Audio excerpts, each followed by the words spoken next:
Alright, and we're back. This is part 3 of 3 or 4 of leather making, my humble leather making tutorial here on YouTube. And the next thing is we're going to talk about making holes in the leather. You can't do leather working without making a hole in it. And one application, of course, is if you're going to rivet, you'll need to make a nice, perfectly round, clean hole. And if you want to attach anything, you probably need to make a hole. And also for sewing, obviously you'll need to make a hole. And holes can be poked with a very sharp needle-like instrument. This is an awl. This particular awl does have an eye in it for a particular style of saddle stitching that I'm not familiar with. It's a little too modern. But it keeps a running thread through it. You punch in the hole, you stitch on the backside. Anyway, this is my most common used item in leather making. It has a very nice sharp point, and I like to keep it that way. So I recommend getting a wine cork and storing it just like this. It'll keep the awl safe, and it'll keep you safe, and your kids, and pets. So this little guy here is very, very hard steel, but it will break like glass if it does break. But I've actually not broken one of these yet, but they are replaceable. You can unscrew this and pull that out and get replaceable ones or different diameters. So in sewing cloth, obviously the needle that carries the thread is the one that makes the hole. In leather making, because leather is very tough, you make the hole ahead of time, and then you still have a needle to get the thread back through. The needle will be a slightly smaller diameter than this, and you can have different shaped needles for different applications, but I'll get to those in a little bit. So what you need to do is you go ahead and pre-punch, which is actually kind of nice, because then that way you can always, you can gauge out your stitching, so it's nice and even and pretty, and it makes for the sewing process. You can kind of relax your mind a little bit as you're sewing. And here in this example, so I've got nice even stitching along here. There's a couple ways to do that. Obviously, you can, if you want, use a ruler. That's what I use. I'm anal like that. There are tools that are kind of like the pie crimper that you saw your grandmother use, that runs around the edge of the pie.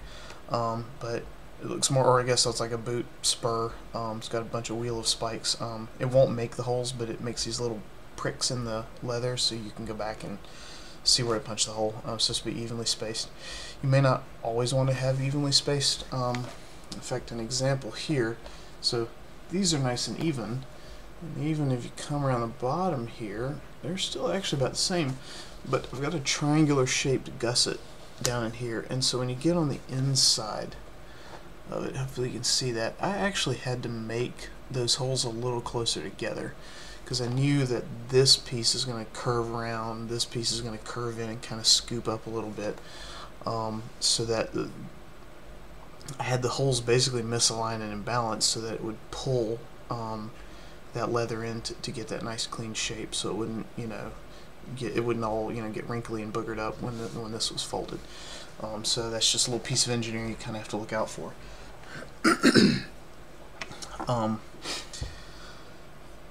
Alright, so let's see. Did I cover that already? Yes.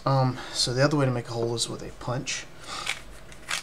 And I've got, let's see, so that's this kind of thing here. It's actually made with a type of, it's a knife that's basically a circular shaped knife. Here it is, pardon me. No editing here, so you get to see all the mistakes of this. Yeah, mistakes of the production, including my allergies. So I've got this little guy here that you can screw in the different diameters, and it becomes a punch. You can hit it with a hammer, and the little discs of leather that are cut come squirting out the side here. Strongly recommend doing this on a very firm, solid surface. You can use your marble that you have for burnishing. Just make sure you keep a couple of layers of leather in between your target leather and the marble, because you don't want to ding up your marble and you don't want to dull the blade on here. These aren't too terribly sharp. I can push my finger on here, I'm not bleeding, but they're sharp enough when you hit it with a hammer. They come in different diameters. Obviously, something large like this for making rivets, down to something really tiny like that, which would obviously be for, I guess, a super large size thread for stitching. or attaching decorative items or anything like that. Again, any kind of hammer to hit it with, you can use. I still recommend a mallet because you can get a little more finesse and better control. This has got better weight balance to it than like your framing hammer. You're not hammering nails. This is a little more precise, a little more elegant. And let's see. So yeah, keep in mind leather is organic, so when you make a hole, especially when you punch it with an awl like this, the leather's going to want to close back down. Now this was cut out, so it's not going to want to close back down, but that's actually a good thing if it does, because in that way it grabs onto your stitching a lot better. Your needles that you need, they don't work for making the holes themselves. They're not strong enough, and it's going to be hard to hold on to. So basically it's a guide to push the thread through, unless you are dealing with thinner leathers.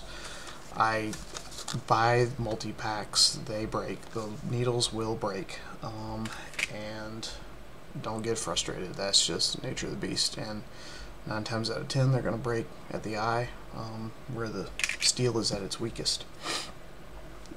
And I think in the next step I'll actually cover the actual sewing. So that should cover it for making holes, and yeah, so I'll be back in a bit.